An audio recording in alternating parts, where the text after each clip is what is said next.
This heritage building in Happy Valley is now a private museum. Opened last September, it mainly exhibits photos and cameras. In 2012, my family actually purchased the entire building.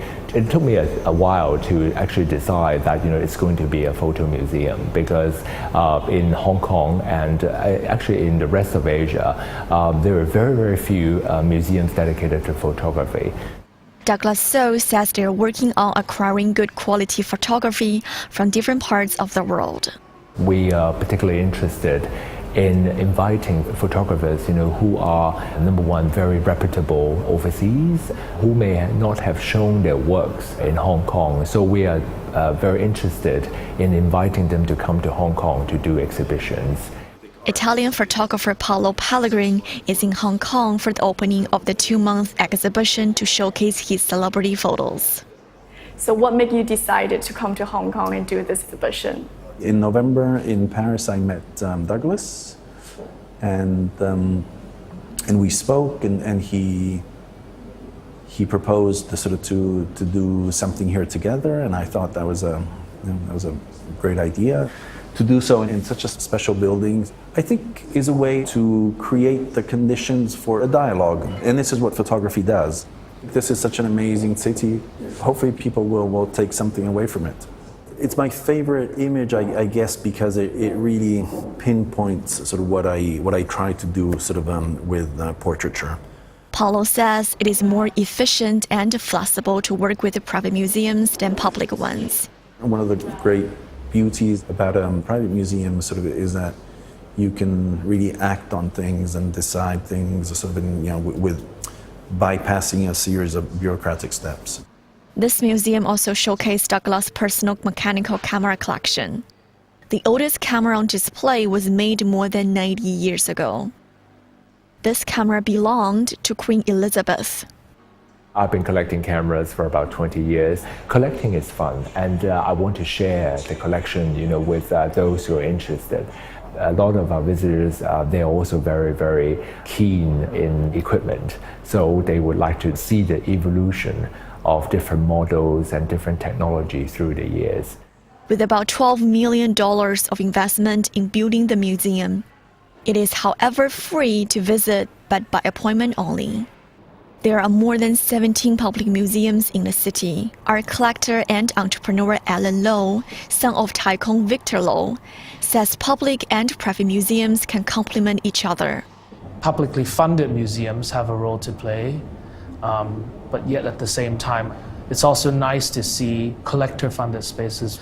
You get to see kind of a different flavor, probably a little bit more personal, a little bit more to do with maybe the personal taste of the collector, because collectors are people after all. So I think it's the personality that comes through these private institutions. The owner of this building, entrepreneur Simon Sun, uses one floor to run a private museum dedicated to promote Hong Kong and Chinese art. It is also free to visit and by appointment only. The museum received 5,000 visitors in the past 8 months since it opened. The museum is operated under Simon's charitable foundation and is chaired by his daughter. The foundation really provides resources. That could be financial resources. It could be when it comes to network and publicity, that type of resources. The museum does not have its own collection.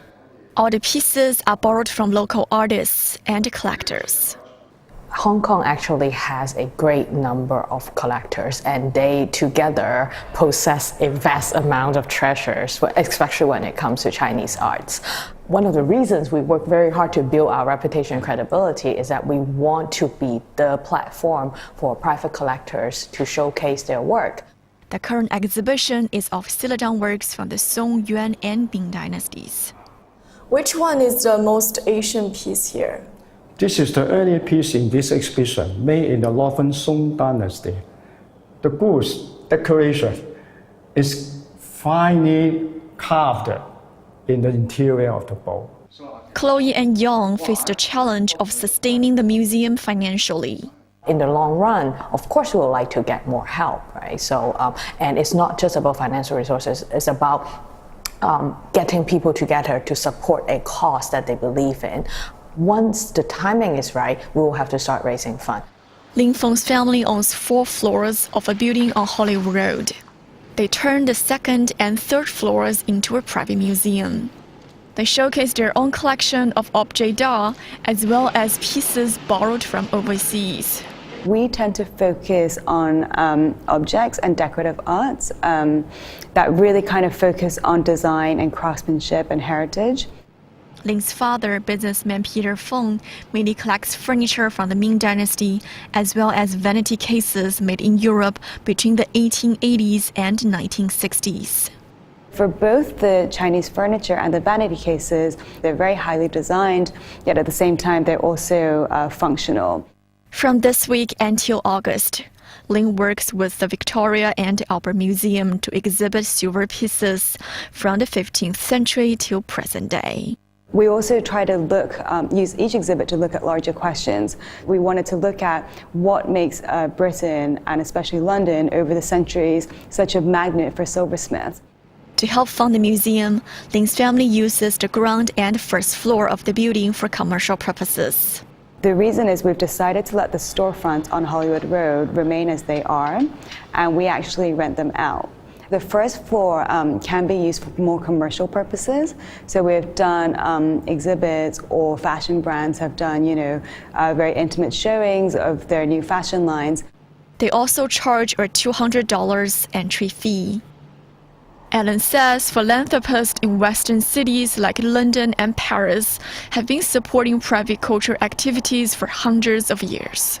He says Hong Kong's well-heeled and cultural inclined are playing catch-up. It's definitely encouraging to see these 3 museums opening in Hong Kong. I think there's probably room for a lot more.